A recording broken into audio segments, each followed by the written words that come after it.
I'm Fred Martino. Thanks for joining us for this special edition of CapitolView, the State of the State and Budget Address. Illinois Governor JB Pritzker delivered his remarks a little more than 52 minutes in all on Wednesday. Members and guests, the Honorable Governor of this great state, the Honorable JB Pritzker.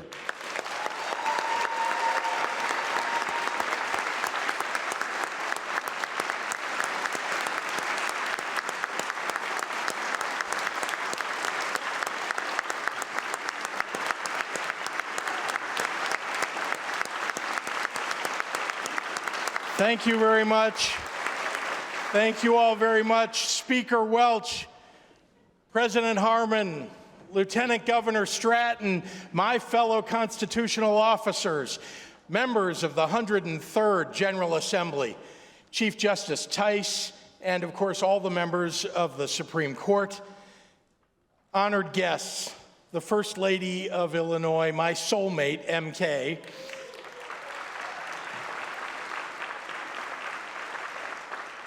and all the people of the great state of Illinois. I am so grateful to be here today to deliver my 6th State of the State and Budget Address. I love my job. I love living in Illinois and spending every day working to improve the lives of our residents.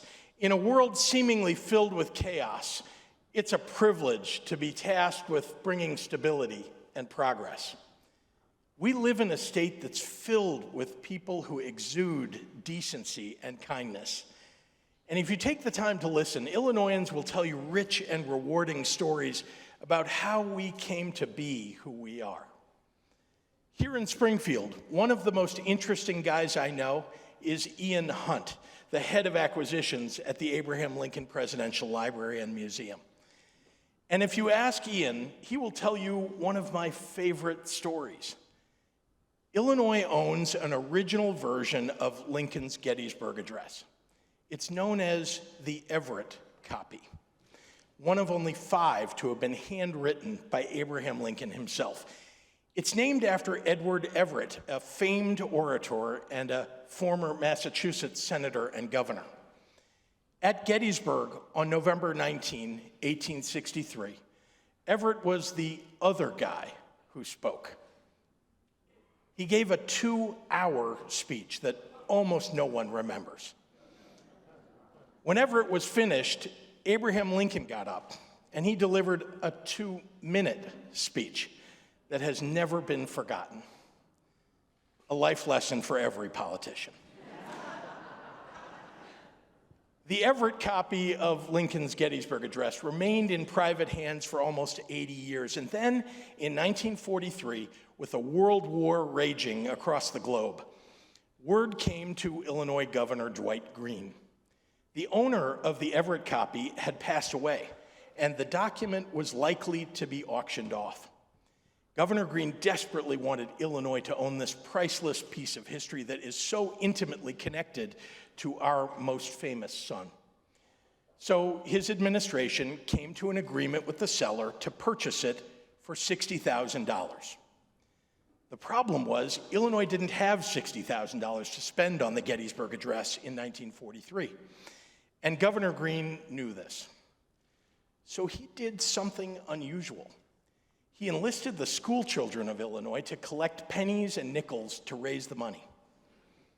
There must have been great skepticism that kids were going to come up with enough money to buy the Gettysburg Address for the state, especially in the middle of a Cold War, of a world war, and at the heels of the Great Depression. But no one should ever doubt the children of Illinois.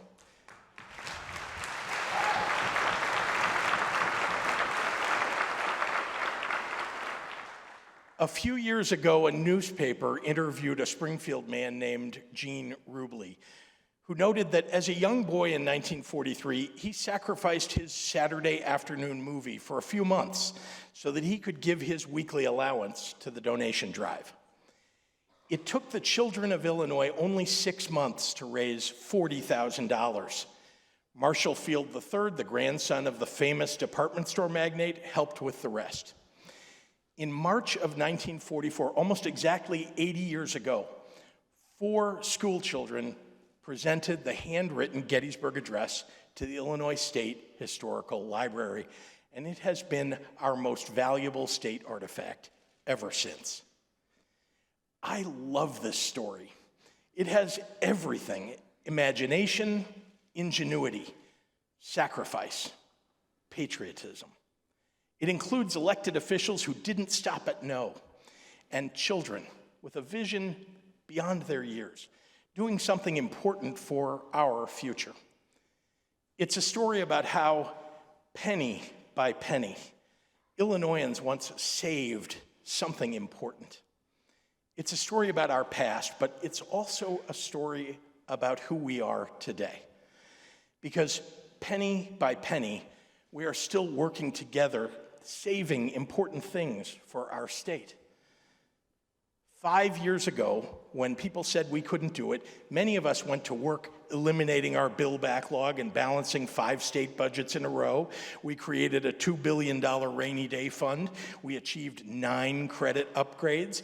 And in the face of a pandemic and high inflation, we delivered historic tax relief, provided record levels of rental and mortgage assistance, and reduced interest costs by paying more than $11 billion in debt off.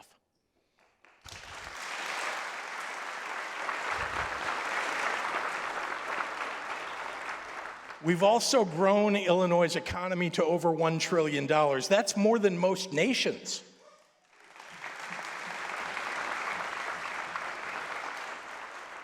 In 2023 alone, we attracted billions of dollars in new business investments and created tens of thousands of new jobs.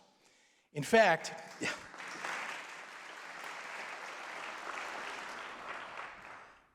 on average, a new business moved to Illinois or expanded here every single day last year.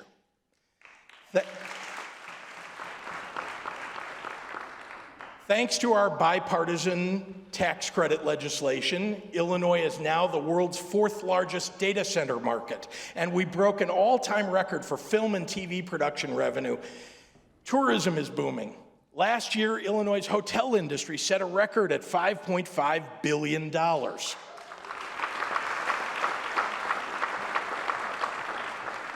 In the Midwest, we are now the #1 state for workforce development.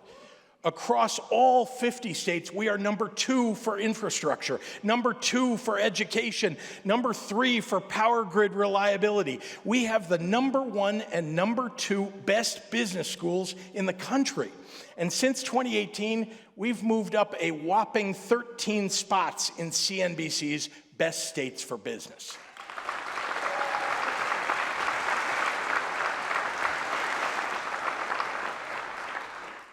These are the things that matter to businesses looking for a home, where their workforce can live, work, and play affordably and with world-class healthcare and education.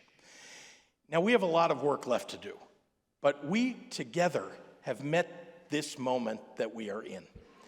Do not let the doom grifters steal your optimism about what's ahead for Illinois. Our future is bright, and opportunity lies ahead.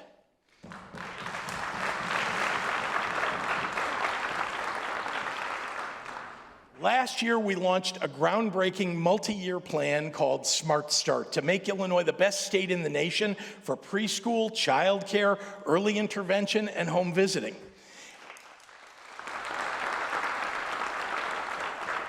It's already making a huge difference for young families across Illinois. We thought we would be able to add 5,000 preschool seats by the end of year 1. We exceeded that goal by 15%. We created 5,823 new preschool spots, all of which are options that parents didn't have before. As a result, right now, we have over 82,000 publicly funded preschool classroom seats, the highest number in our state's history. And staying on the Smart Start plan, we will achieve universal preschool by 2027.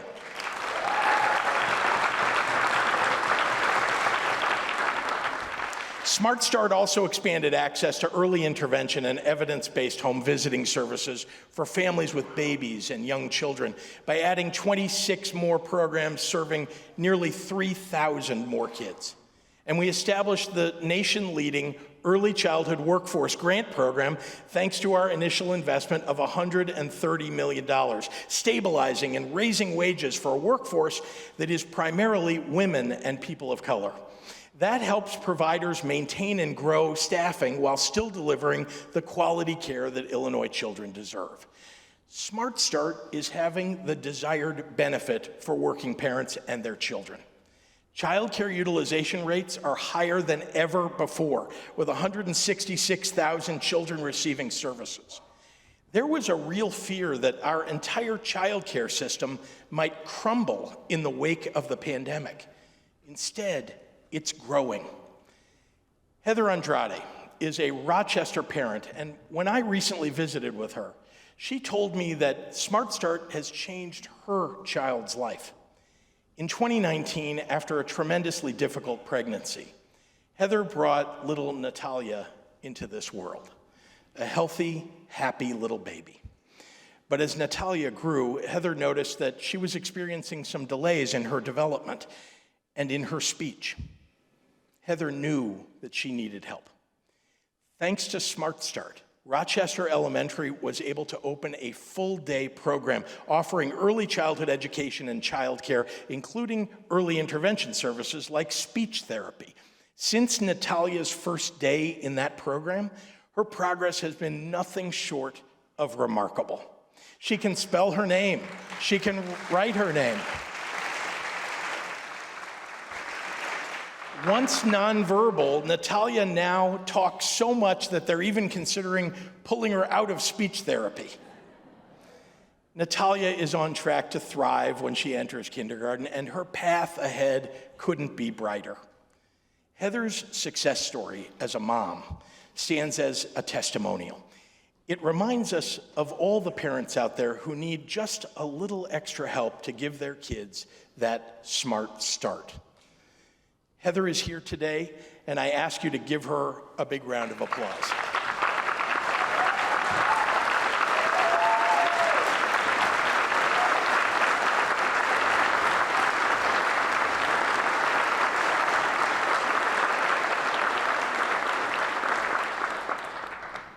It's with Heather and Natalia in mind that I propose we stay on plan and increase Smart Start funding by $150 million in year 2 to create 5,000 more preschool seats, continue growing childcare, and reach thousands more families with critical early childhood services.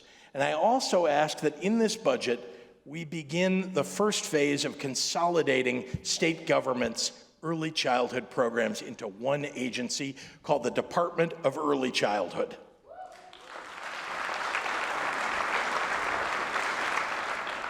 With a $13 million investment, parents and providers will have a one-stop shop for resources and programs, from finding childcare and preschool to accessing early childhood block grants and daycare licensing.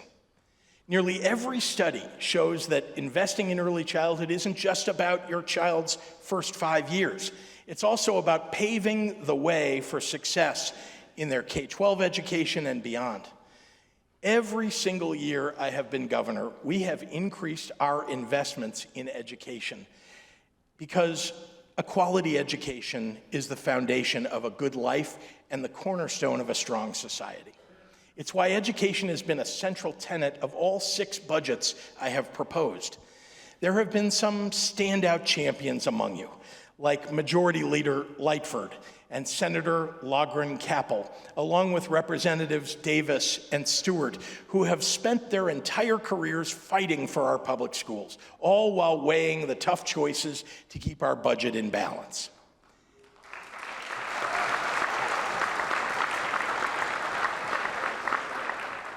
And the results are plain to see. In 2023, U.S. News ranked Illinois high school students number 2 in the nation in college readiness, and CNBC ranked Illinois number 2 overall for education. We notched our highest graduation rate in 13 years, and teacher retention was the highest ever on record.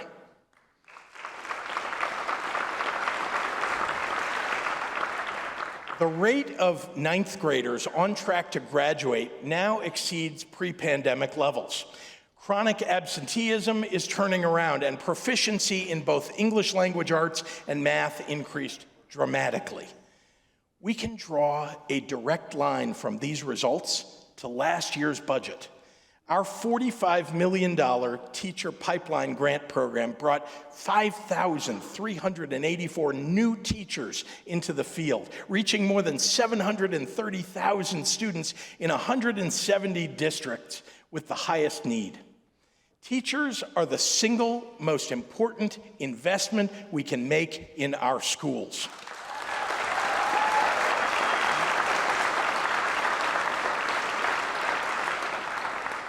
So I propose that we invest another $45 million in the teacher pipeline program, bringing thousands more educators into the field. The evidence-based funding model is working. So my budget proposal follows the EBF law's recommendation, increasing it again by $350 million. And we will fully fund special education and continue increasing funds for school transportation by $30 million. Higher education continues its tremendous upward trajectory. For the second year in a row, the Illinois Community College system celebrated historic headcounts, marking the second largest increase in enrollment numbers in the last 30 years, and far higher than the rest of the United States. More Illinois students are now taking advantage of our great colleges and universities with well-funded MAP grant and AIM High scholarship programs. So the net tuition cost for most Illinois students attending Illinois schools continues to decline. Our higher education institutions are on the rise, and it's important that year in and year out, even in lean budget years, we demonstrate a commitment to these institutions, which is why my budget proposal includes a more than $30 million increase in direct operating support for public higher education institutions, and that's on top of the continuing record capital investments that we're making through Rebuild Illinois. Improving educational attainment and retention is assisting private industry to overcome the Illinois workforce shortage, and it's also having a similar effect on state government. We're finally moving closer to achieving the staffing levels that we need to support our work. The departments on aging, human services, healthcare and family services, every social service agency has improved its hiring to fill out its budgeted headcount. DCFS, for example, has achieved its highest staffing in more than 15 years through a combination of funding, ingenuity, and sheer hard work. DCFS is more focused than ever on how to best protect Illinois children.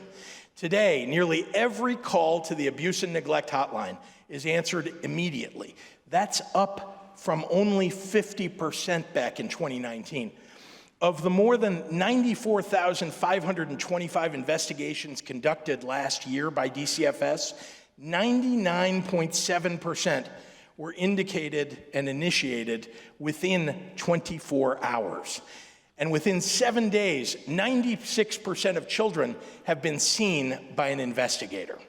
With the additional $14 million in funding in FY25, DCFS will reach a headcount of 4,000 staff for the first time in more than 2 decades.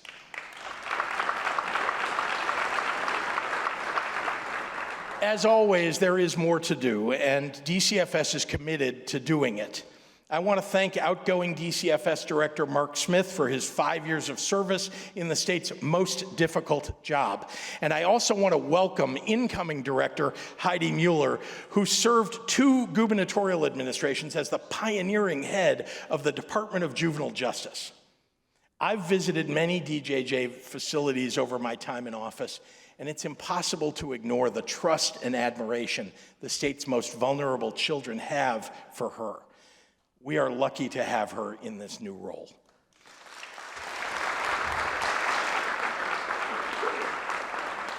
The people who work at DCFS are witness to trauma and heartbreak every single day. They're rarely lauded for their successes and most often used as a convenient punching bag for larger societal issues.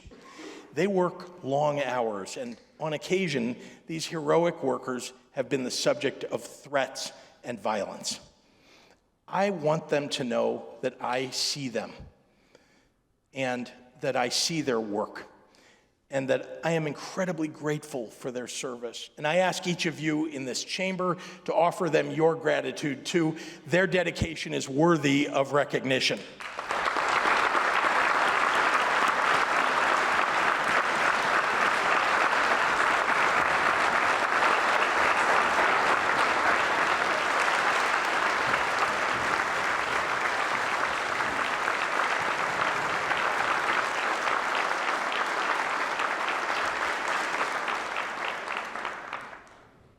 Restoring the safety net has been a goal of mine from the very beginning, but to do so, we've had to work on transforming our healthcare ecosystem. After so many years of neglect, we've begun to turn things around by reducing the price of prescription drugs, implementing hospital transformation, and enacting a lower-cost, state-based health insurance marketplace. I want to particularly thank Senators Linda Holmes, Ann Gillespie, and Laura Fine, as well as Leader Robin Gable, for their groundbreaking work on healthcare reform over the last few years.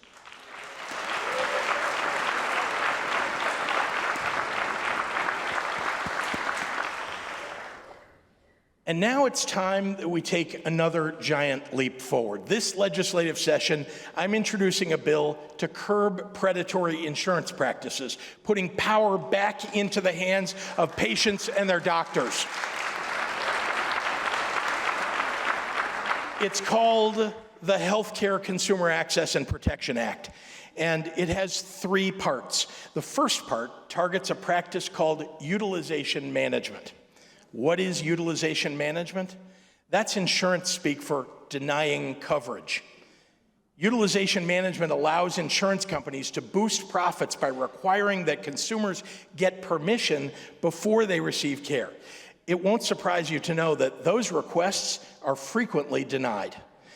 One method of utilization management is referred to as prior authorization, where a consumer must get permission from the insurance company to get treatment from their own doctor that their doctor has deemed medically necessary. Another method of utilization management is called step therapy, where a patient is forced to try a less effective treatment and then have that fail before getting the actual quality care that their doctor said they needed in the first place. Any doctor will tell you how much they loathe these practices and how often they are used to deny patients the medications and treatments that they desperately need. Almost everyone has a horror story about prior authorizations and step therapy. Lest you think that I'm exaggerating, let me share one such story. One of our state employees was diagnosed by his cardiologist with serious heart disease and scheduled open heart surgery. 3 days before the procedure, which took a month to schedule, the health insurer denied the prior authorization request. The insurance company made the decision, without consulting this person's doctor, that heart surgery was unnecessary, leaving the employee to cover the cost out of pocket or not get treated. It was only after my office got involved at the request of this individual's family, who was afraid he could die, that the prior authorization was granted. That is simply unacceptable. Doctors and their patients should be making decisions about patient care. There should never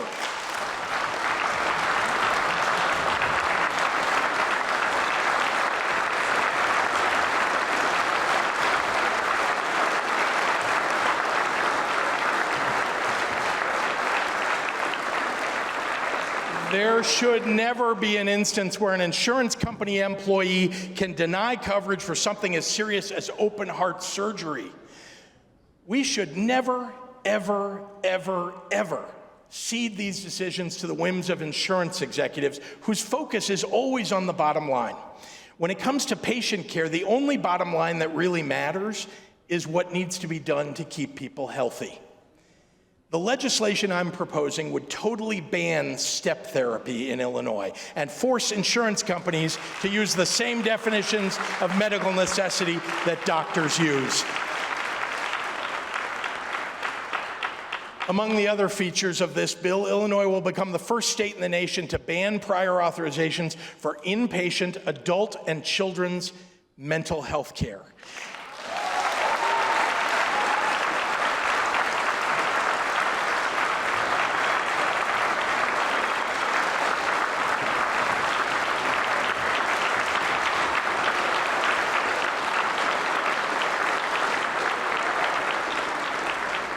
That means patients suffering a mental health crisis can get the care they need without jumping through hoops designed to deny coverage. And we're going to make sure that insurance plans publicly post all treatments that require prior authorization so consumers can compare plans when they're shopping for coverage. We're also going to prohibit insurance companies from selling short-term limited duration plans, also known as junk insurance. These are plans that seem enticing because they offer lower premiums to bridge gaps in insurance coverage. But in reality, these plans fail to meet even the minimum standards of the Affordable Care Act. They don't cover pre-existing conditions. They don't cover maternal health care. They don't cover mental health and substance use treatment or prescription drugs. Like 12 other states in this nation, it's time for Illinois to ban junk insurance plans. The second part of this legislation covers network adequacy. That's the standard insurance companies must meet to ensure that there are enough in-network doctors to treat consumers when and where they need health care. In recent years, we've seen the rise of ghost networks. That's where an in-network directory shows doctors and specialists who in reality either aren't accepting new patients, aren't in-network, or don't exist at all. Health insurance companies should be helping consumers get quality care, not tricking them. So we're going to require insurance companies to update their in-network directories of doctors to reflect the actual availability of health care, and we're going to punish them if they don't.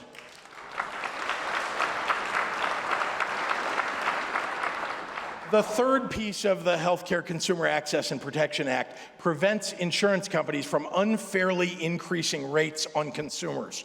Last year, my administration was proud to work with members of the Senate, the House, and other stakeholders to end unchecked rate increases for small group insurance. Those folks are the ones who cover small businesses and individuals. This year, we're going to require that large group insurance carriers do the same. Now, I'm haunted by the reality that there are Illinoisans who are suffering and in some cases have died because they lost a battle with an insurance company. I have talked to people who have just given up because of the mountains of paperwork or the endless search for an in-network doctor or the dozens of hours on the phone arguing with an unsympathetic insurance company. Getting the health care you need shouldn't be this hard. Now, I know how hard the insurance industry will fight me on this, but let me be perfectly clear. I am willing to spend serious political capital and put my shoulder to the wheel to get this done. It will save lives and lower health care costs for millions of Illinoisans.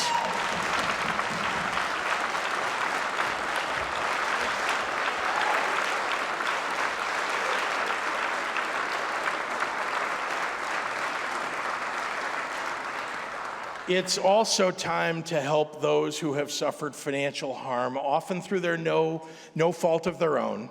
from past failures of a broken health insurance and healthcare billing system. Treating a health emergency is not an optional expense, but too many Illinoisans have had their credit ruined or have been pushed into bankruptcy when they had one unexpected accident or one prolonged illness. So today, I propose that over the next 4 years, we eliminate $4 billion of medical debt for over 1 million Illinoisans.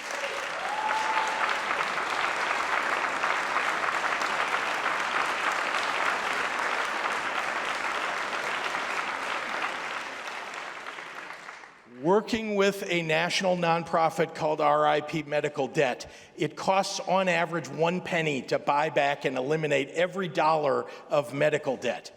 And we can start this year with a $10 million appropriation to relieve nearly $1 billion in medical debt for the first cohort of 340,000 Illinoisans. County Board President Tony Preckwinkle has already done this for residents of Cook County. Let's make this a reality for all of Illinois.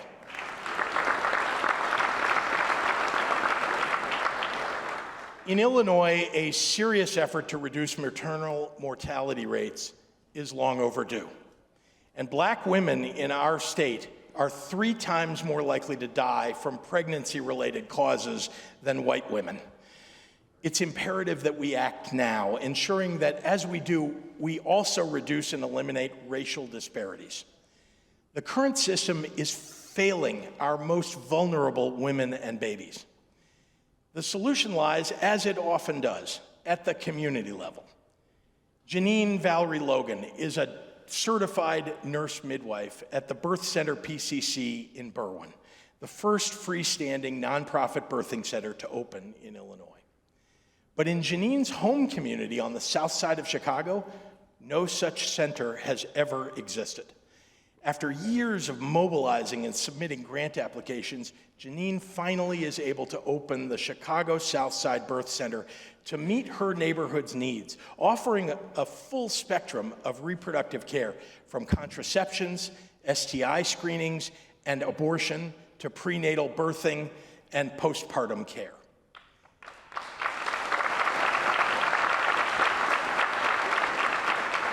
It can be a model for how Illinois can decrease Black maternal mortality.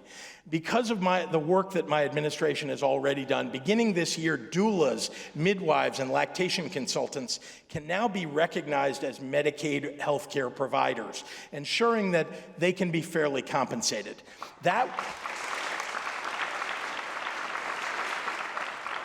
That will make more services more readily available to communities with the highest mortality rates.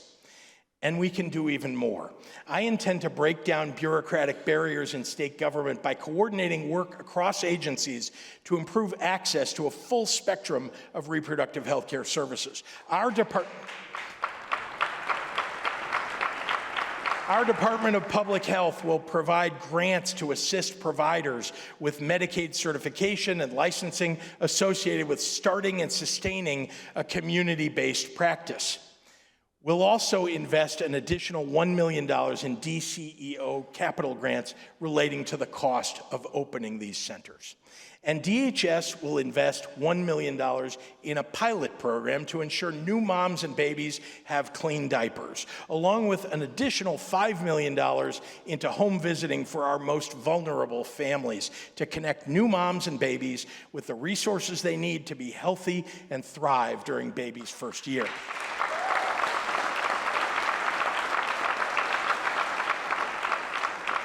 My budget also proposes investing $12 million to create a child tax credit for families raising our youngest children.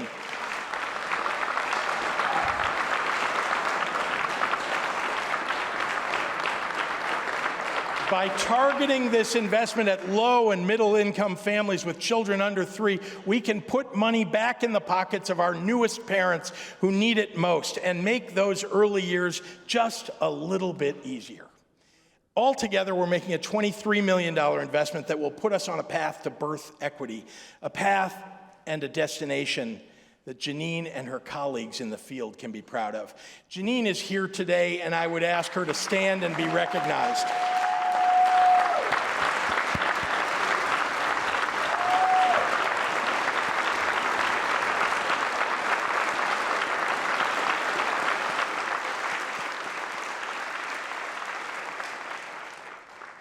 One of my missions as governor is to make life easier for working families. Establishing a child tax credit, eliminating medical debt, lowering the cost of health care, making it easier to get a college education, bringing quality childcare closer to home so moms and dads can go to work. These are not esoteric policy proposals, but actually do lift the burdens up away from everyday Illinoisans. And even though inflation continues to cool off, folks are still feeling the squeeze every week at the grocery store. So there's one more thing that we ought to do. For the good of our state's working families, let's permanently eliminate the grocery tax.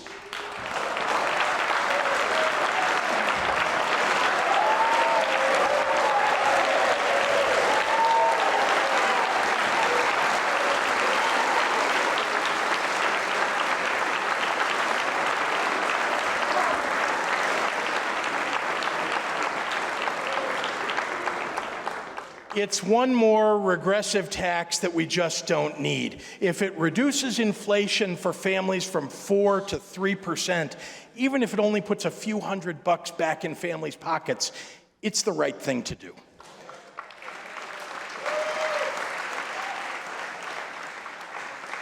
Food access is far from the only necessity that we're tackling. In 2021, I signed an executive order that launched Home Illinois, a whole-of-government approach to prevent and end homelessness. And last year, we put this plan into action, investing $200 million into prevention, crisis response, housing units, and staffing to ensure that every person has a fighting chance. In a matter of months, Home Illinois sustained and created thousands of new shelter beds for longtime Illinois residents across this state. We provided housing and services to young adults aging out of foster care who were at risk of becoming unhoused. And we gave one-time financial support to working Illinoisans who, due to an acute crisis, fell behind on their rent and risked losing their home or their apartment. We kept thousands of Illinoisans in their homes, people who might otherwise have been unhoused. Take Jasmine, for example. Jasmine was living in her car with her 5 children while she was 8 months into a high-risk pregnancy. When Jasmine was finally connected to Housing Forward, a homeless services agency in Oak Park, they immediately took her in, providing shelter and wraparound clinical services. While at Housing Forward's RISE Center, Jasmine gave birth to a healthy little baby, enrolled her kids in early childhood education, registered for a GED program, and now Jasmine is looking for employment. Today, she's on a path to permanent housing. There are many hundreds of people like Jasmine all across this state in need of help.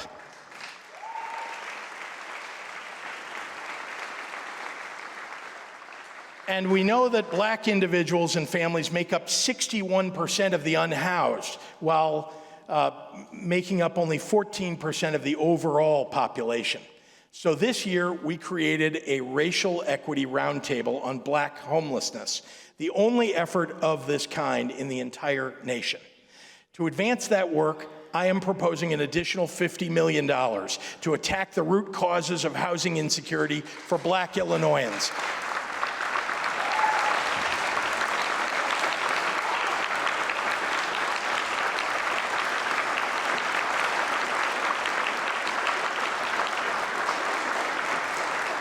And all the while, we are going to continue to serve other at-risk populations like veterans and those who are medically vulnerable with the shelter and wraparound services they need.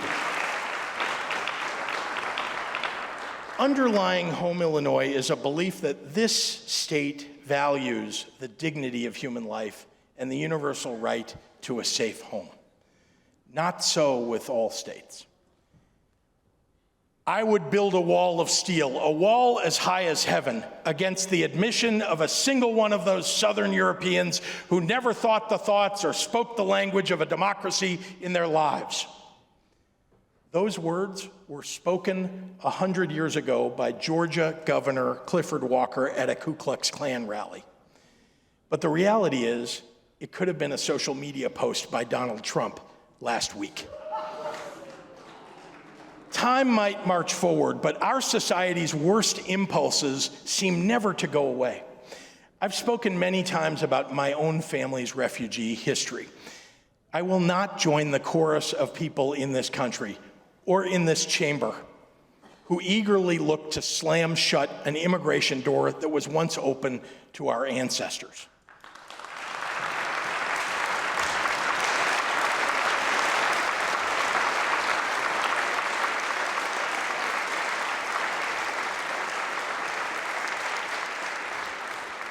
Over the last 18 months, more than 35,000 asylum seekers have arrived in Illinois. Most of them landed here in buses sent by Governor Abbott of Texas. Abbott willfully planned the arrival of these individuals in locations and at times that would engender the maximum chaos for the city of Chicago and for the asylum seekers themselves. Children, pregnant women, and the elderly have been sent here in the dead of night, left far from our designated welcome centers, in freezing temperatures, wearing flip-flops and t-shirts. Think about that the next time a politician from Texas wants to lecture you about being a good Christian.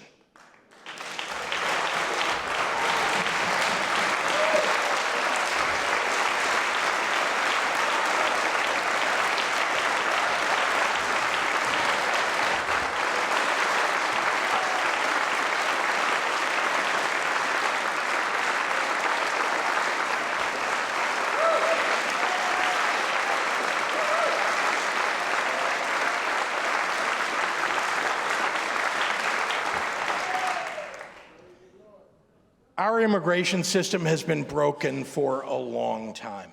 No doubt the current migrant crisis is a problem of the federal government's making, and I mean both political parties.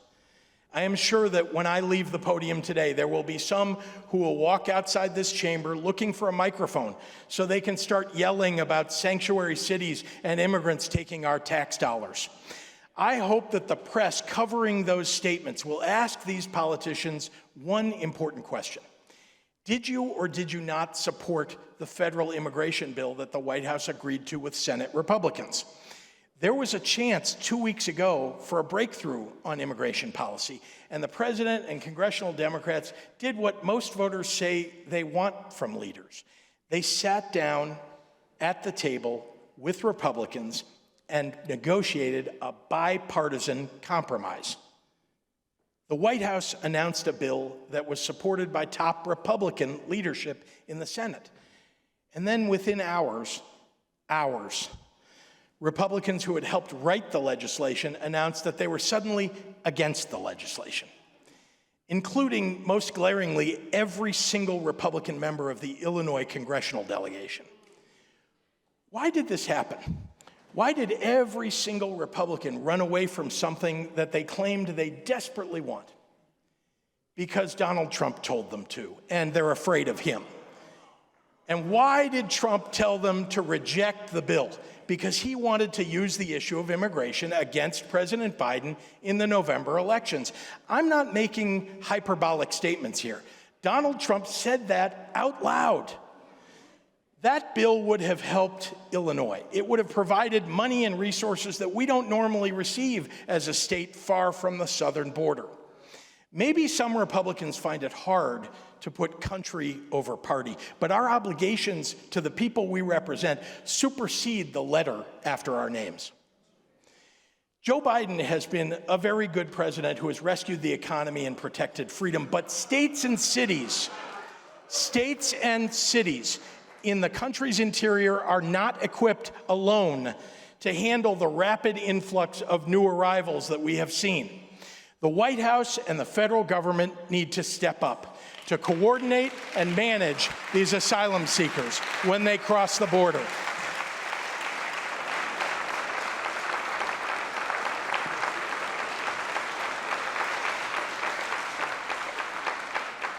And they shouldn't leave it to the governor of Texas, who has no goal but to sow chaos and destruction. Listen, maybe some of you think that we should just say, this is not our problem, and that we should let the migrant families starve or freeze to death. But that's not what decent Midwesterners do. That's not what leaders do. We didn't ask for this manufactured crisis, but we must deal with it all the same.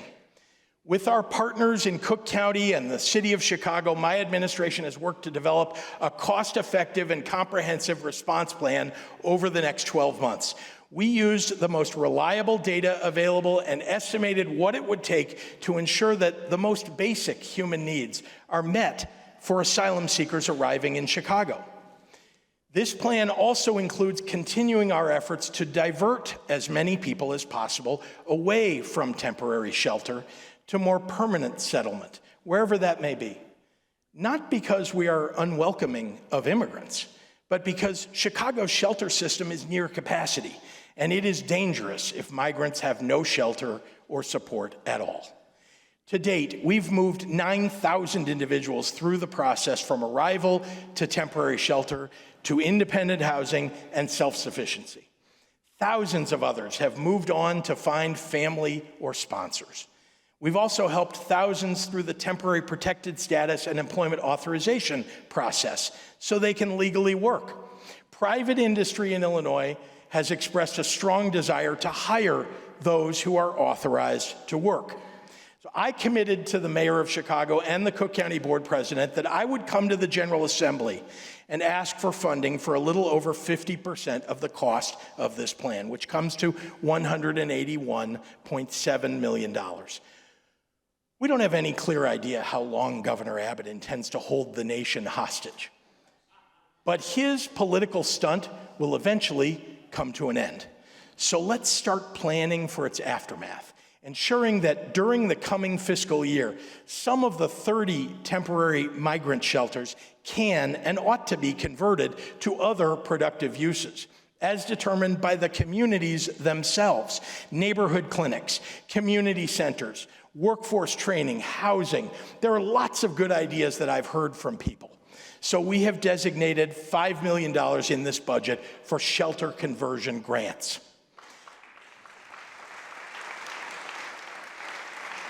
Now, I won't pretend that any of this is easy, but it would be irresponsible to do anything but come here, lay out the scope of the challenge, tell you what I think we need to do, and then work with you to make it happen. Personally, I think each of us should follow the examples set by the good people of our state. Evanston's Mike Moyer is fixing up bicycles to donate to migrants. Chicago's Samantha Ulavong is teaching English to our new neighbors on a South Loop basketball court. And then there's Oak Park's Elaine Pierce. A retiree, Elaine opened her modest 2-story, 3-bedroom home to 7 new family members, as she would say, absorbing all of the costs on her own. Mike, Samantha, and Elaine are among the best of us, epitomizing what it means to be an Illinoisan through and through. Let's thank them today.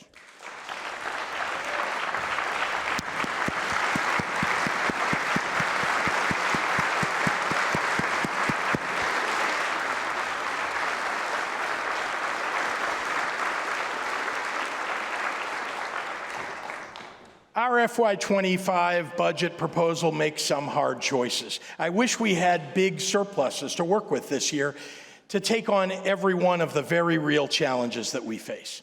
It's important to note that while this budget is tight this year, our fiscal house is in order, and we are able to keep our communities and our commitments to those communities and to the people of Illinois.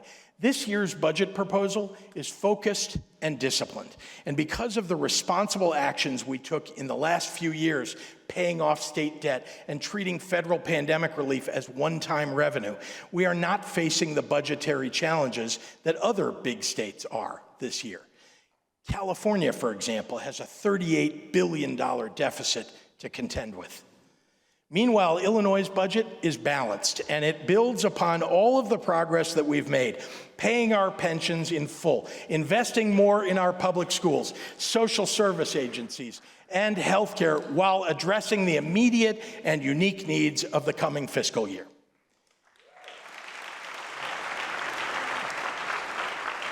Now, I expect that some of you will want to spend more, and some of you will claim that you want to spend less. I know this. I'm always open to good ideas that members of both parties have to more efficiently and effectively fulfill our obligations. My one line in the sand is that I will only sign a budget that is responsibly balanced and that does not diminish or derail the improving credit standing we have achieved for the last 5 years.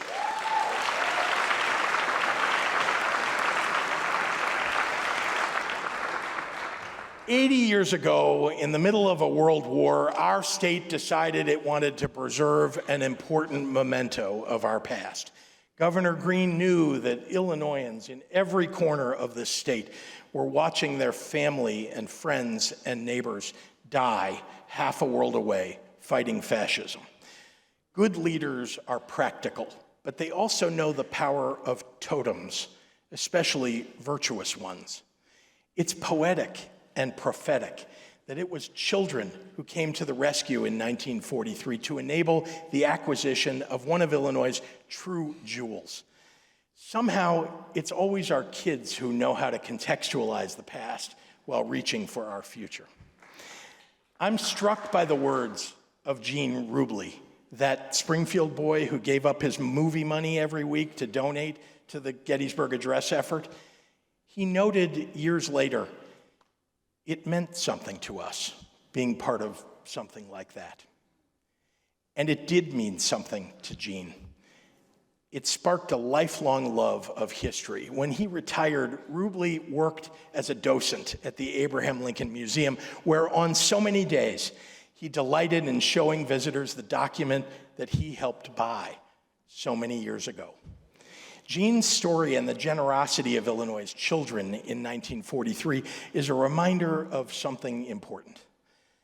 Our citizens rightfully ask a great deal of their representatives, but they are always willing to give so much of themselves in return. That reciprocal investment is the essence of statesmanship and citizenship. It's what makes a society strong.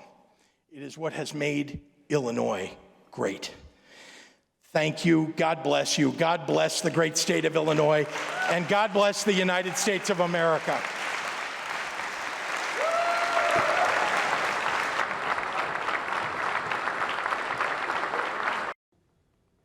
Illinois Governor JB Pritzker's State of the State and Budget Address delivered on Wednesday. Thanks again for joining us on this special edition of Capitol View.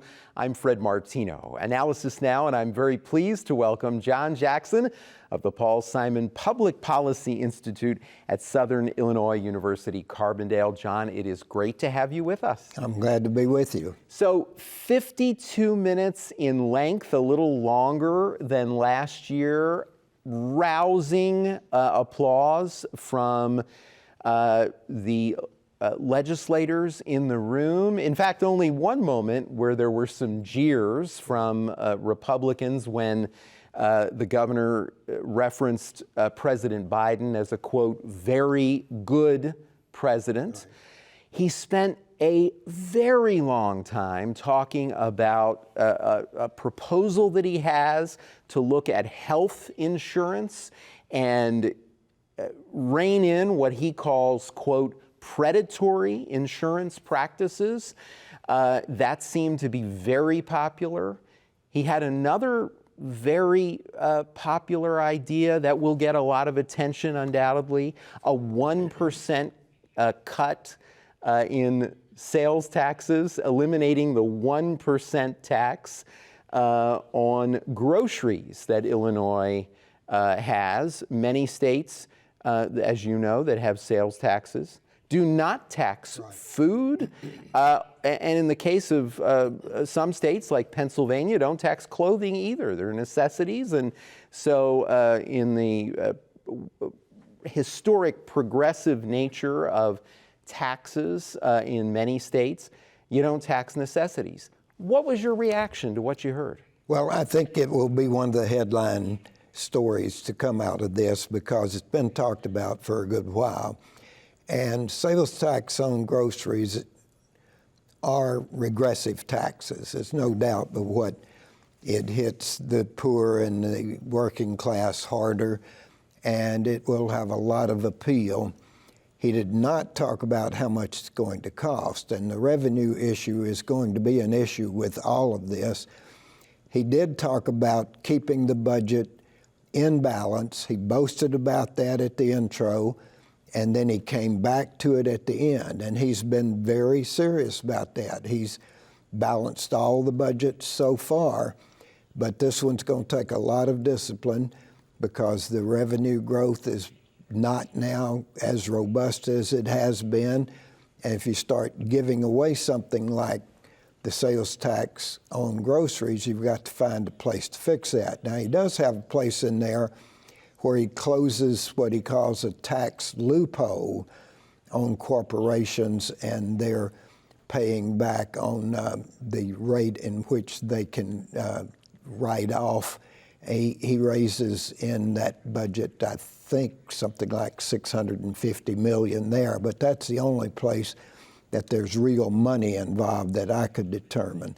I think all that stuff about child tax credits, all of that stuff about health care got a little in the weeds and probably won't hit quite the chord that the grocery thing does. He referenced a $12 million cost for a tax credit for low and middle income families who have children under 3 years old. Right. Undoubtedly, like eliminating the grocery tax would be very popular. Right. It seems very clear that he and or his advisors also felt that it would be extremely popular to take on health insurance companies. Right. This is what really struck me in watching this speech. He spent a lot of time talking about this issue, and as I mentioned, he called some of the practices, quote, predatory. He said that there should never, ever, ever, ever, his words, have a situation where we cede healthcare decisions to insurance companies, and talked about creating a system where the standards doctors use should line up with the standards that insurance companies use in making these decisions. What was your reaction to this? These are very specific ideas and delivered with a lot of gusto. I mean, he was, I think some might argue, really was shining there as a champion for people when it comes to this issue. Well, I think it will be very appealing as a populist kind of appeal. All of us have our own horror story dealing with insurance companies when we've been sick or a loved one's been sick or in the hospital. And oftentimes that stuff drives you crazy right up the wall. So it's easy to go after the insurance companies on these things and to then appeal to the, I think, almost universal appeal of the pledge that a person and their doctor should make these critical decisions about the heart patient, for example, that he talked about. So I think that'll be very appealing. I think the child tax credit is mostly now for his progressive part of his coalition because it's very, very popular with progressives, more liberal people. And ironically, it used to be very, very popular on the right. It was thought to be the best welfare system in the country. And remember, in the Trump era during COVID, we had a child tax credit and it was $3,000. And you may remember President Trump got all angry because he wanted it to be $10,000. And all of a sudden it went away when the COVID era came out and we had nothing to take its place. So this could be something that conservatives could get behind as well. I am wondering what the reaction amongst Republicans and others will be to another proposal that he had, which deals with health care that I found very interesting, referencing a nonprofit that helps eliminate medical debt. He is talking about $10 million in state money that he said could eliminate $1 billion in medical debt. He said that overall there's $4 billion in medical debt for over 1 million Illinois residents. This again, I would imagine, will undoubtedly be very popular with voters. The idea that government would get involved to try to help people eliminate medical debt, which we know is a leading cause of bankruptcy in this country. Yeah, that was very complicated, and I'm sure I didn't understand all of that, but I did note that the ratio of spending $10 million to eliminate all that much debt will be very appealing if he can back it up, and I'm sure he's got some figures that will. But that's a totally new idea. I'd never heard of it, and I think that one's going to take some exploration and getting used to, but it's potentially a very popular proposal. And he referenced the idea that that's already happening in Cook County. I'm not familiar with that program either in Cook County, but it's very, again, tied into the notion of health care. And he spent this speech, it was a big surprise to see all of this focus on health care. He also got a standing ovation from the audience of legislators when he talked about parity for coverage for mental health care, which of course is a national, long time struggle and effort. That's been a problem in Illinois for a long time. There are prominent legislators who have had people in their own families that this would apply to, and I think that one is another one that's going to be certainly debated in the legislature, but I think it's got some good probabilities of passing. Now, one thing I have to ask you about, perhaps his biggest challenge in this address was dealing with his discussion on the crisis largely in Chicago with an influx of, he said, 35,000 immigrants who've come in, and many of these from Texas, sent in on buses by Texas and also by air. Took a very hard line on this. He wants to spend another $181 million, he said. He said that, that indeed there have been children, pregnant women, and elderly immigrants who've been bused here by Texas, and that, in his words, that some people would say we would not provide food and shelter for these folks who have come here. He said that that is not the answer for, quote, decent Midwesterners. That's not what they would do. And he said, quote, that's not what leaders would do. Did he make the case? Well, he's trying to, I think, appeal to our better angels, to adopt a Lincoln phrase. I think it is a good harking back to we're an immigrant nation, all of that stuff that we learn when we're in civics class and when we take American government and history. He himself is 3 generations removed from Ukraine, Jewish people who came here from Ukraine. He did not mention that, but I'm sure that weighs on his mind, just like Dick Durbin his ancestors are from Lithuania, and that's why he's got such a burden about the Dreamers. And so these are things you expect leaders to try to solve rather than exploit. And this one will be very controversial because it includes the 181 from the state, but 70 million from Cook County and 70 million from Chicago. And he worked that out with the mayor and with the chair of the Cook County Board. The mayor later tried to waffle on it, but he'll probably have his feet held to the fire because they've got people that you can't put on the streets in Chicago winters, and it's got to be managed now, and it's got to be managed for the future. And I thought it was interesting there, they took the next step and said, we've got to talk about what happens when they no longer require that temporary housing. And so then he had some proposals there as well. So he's trying to adopt the high ground. I think many people will believe that he did, but certainly Governor Abbott has a lot of admirers, and the Republicans, for a major proportion, certainly in the Congress, and I think we'll see in the Illinois General Assembly, do not want to pay for what they see as the federal government's problem and Chicago's problem.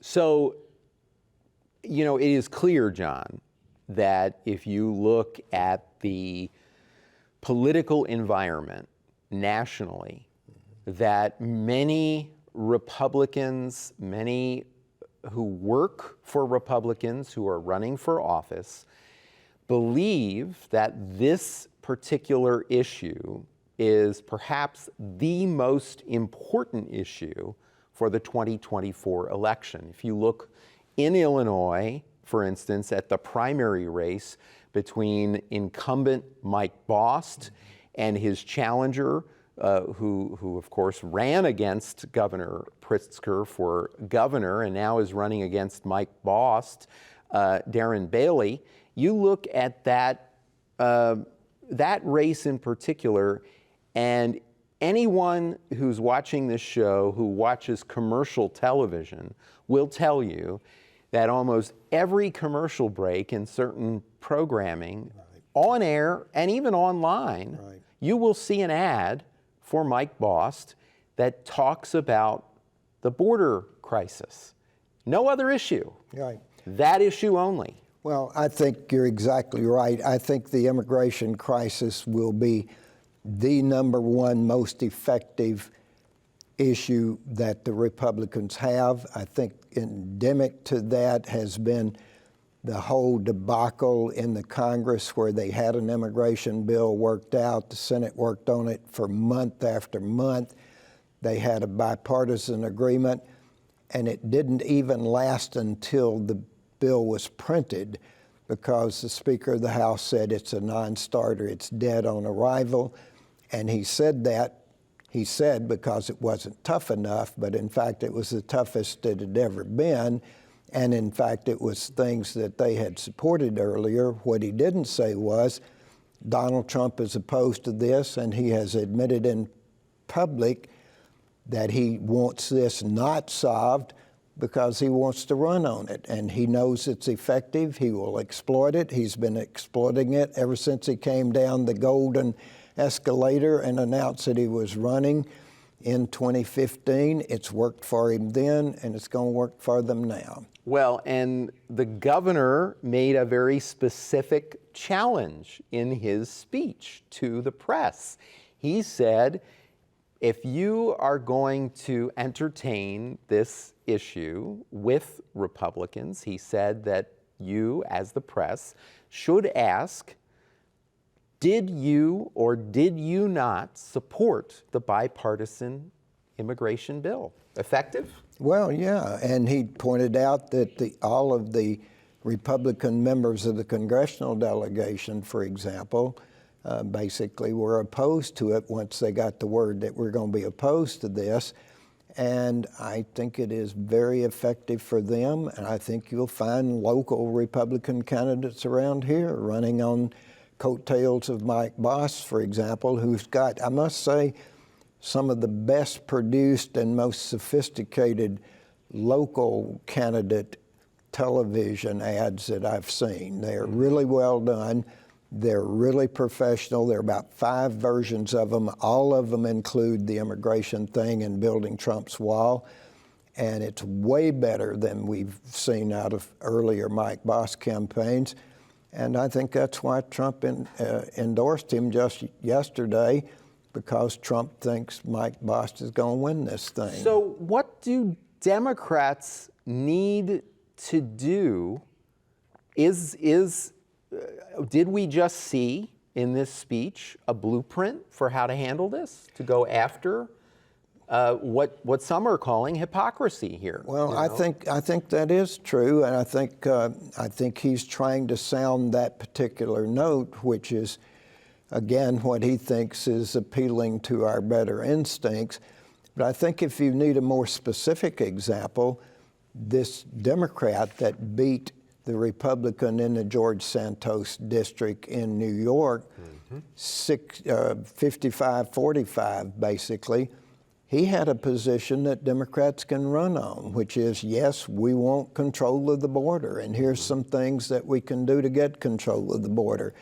Democrats have got to adopt that newly elected Democratic congressman from New York's theme, which was very effective in his campaign. Yeah, he's been lauded for that, and certainly we should say did hold that seat previously as well. So he was not unknown to New York voters in that district. We have only about a minute left, and I ask you some very specific questions, but do you have anything else you want to add that struck you about this speech or a particular topic that really hit you? Well, I think for a Democrat, it's interesting that he's running and with validity on having managed the budget, having gotten Illinois' finances back in order after the just destruction of FY 15 and 16 under the Rauner years when the General Assembly and he had no budget at all. That's number one.